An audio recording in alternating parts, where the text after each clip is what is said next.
कर्क का राशिफल सन 2026 का, जब मन ही मार्ग हो तो कर्म की नाव ध्यान से खेनी चाहिए भाई। ये आपके लिए मूल मंत्र है।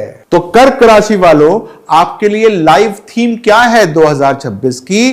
कर्क राशि वालों के जीवन का सूत्र वाक्य क्या होगा इस साल का? जो बीत गया उससे ना बनो, जो भीतर है उसको बाहर लेके आओ। ठीक है, यानी कि सामने जो आ रहा है उससे अपने जीवन को संवार लो। यह वर्ष आपको मजबूर करेगा कि आप अपने भीतर छुपी अनकही पीड़ा, अधूरी इच्छाएं और छूटे हुए संबंधों को दोबारा देखें।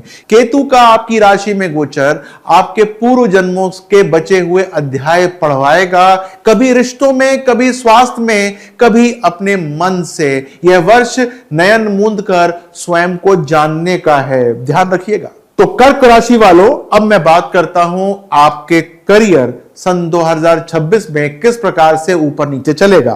तो बात करते हैं जनवरी से लेकर मार्च तक की। नौकरी में मौन सेवा से लाभ मिल जाएगा। ठीक है, बात समझ में आ गई? कोई शोर नहीं, पर ध्यान सबका आप पर रहेगा। अगर आप शिक्षक हैं, काउंसलर हैं, डॉक्टर हैं या सेवा प्रवृत्ति आपके कार्य में है तो यह समय आंतरिक सम्मान पाने का है। भले ही आपको दुनिया पहचान ना दे, लेकिन कहीं ना कहीं यह मिल रहा होगा आपको। ठीक है, अप्रैल से जून व्यापारियों और जो रचनात्मक क्षेत्र में लोग हैं उनके लिए समझौतों और साझेदारियों में प्रगति हो जाएगी, यानी कि उनके लिए यह पॉजिटिव टाइम है। लेकिन एक बात ध्यान देने की है, बॉस या संस्थागत जो असहयोग मिलता है, यानी कि जो आपको एक असहयोग मिलने की चेष्टा होती है, वहां पर परेशानी आपको होगी क्योंकि वहां बहुत मिलेगा। यहां प्रतिक्रिया मत दीजिएगा, प्रेक्षण ही आपकी ढाल बन जाएगा। ठीक है, जुलाई से सितंबर राहु केतु का स्थान परिवर्तन आपको करियर में रीसेट करने का अवसर प्राप्त कर देगा या अवसर दे देगा। कुछ कर्क जातक इस समय विदेश में जाएंगे अध्ययन करने के लिए या एनजीओ की दिशा में कुछ काम बढ़ा सकते हैं। ठीक है, अक्टूबर से दिसंबर की बात करता हूं। गुरु का कर्क में प्रवेश और केतु का प्रभाव आपको पीछे खींच सकता है, जिससे मन भटकेगा कि सही क्या है, सही क्या नहीं है। नौकरी छोड़ने या करियर बदलने की इच्छा जागृत हो जाएगी, लेकिन धैर्य ही आपकी असली कुंजी होगी। अब बात करता हूं कि कर्क राशि वालों के लिए लव कैसा रहने वाला है सन 2026 में। भाई, आपको तो पता ही है कि कर्क राशि का दिल उनके संबंधों में बसता है। 2026 में यही क्षेत्र सबसे ज्यादा आपसे योगदान मांगेगा। कैसे मांगेगा, सुन लीजिए। फरवरी से मार्च में कुछ लोग ऐसे होंगे जिनके लिए पुराने प्रेम का पुनः आगमन हो जाएगा या किसी अधूरे प्रेम का क्लोजर संभव है। विवाहित जो जातक होंगे उनके लिए मातृपक्ष या ससुराल से जुड़ा कोई मानसिक बोझ बढ़ सकता है। समझ गए ना क्या कहना चाहता हूं मैं? जून से लेकर अगस्त तक कंफ्यूजन और भावनात्मक टकराव के कारण संबंधों में मौन दूरी बन सकती है, यानी कि अलग अलग हो सकते हैं बिना बातचीत किए हुए। यह समय है रिश्तों में बाउंड्रीज तय करने का। प्यार कम नहीं हुआ है, पर शायद पहचान धुंधली हो गई है। सितंबर से दिसंबर की बात करते हैं। गुरु केतु के प्रभाव से अलौकिक प्रेम, आत्मा से जुड़ा संबंध या किसी पिछले जीवन के व्यक्ति से मिलने की संभावना बनती है। ठीक है, चक्षु खोल के रखिएगा। हेल्थ की बात करते हैं कर्क राशि वालों के लिए 2026 के अंदर।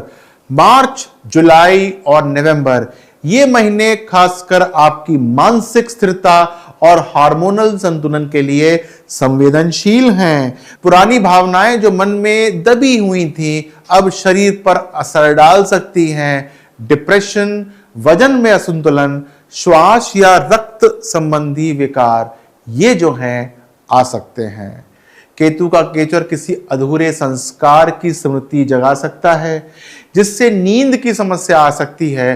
रोने की प्रवृत्ति या असमय आत्मग्लानि भी संभव होती है। इससे आपको बच के रहना होगा। 2026 की कर्क राशि वालों की इंपॉर्टेंट डेट्स।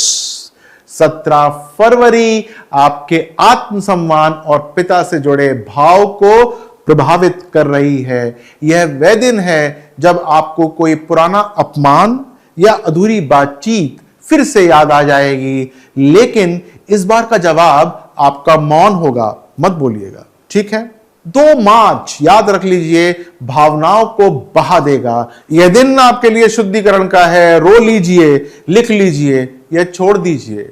12 अगस्त स्वास्थ्य और मातृत्व से जुड़ी चिंताएं सामने आ सकती हैं। शरीर और मन दोनों को आराम चाहिए। छुट्टी ले लें, नदी किनारे बैठ जाइए।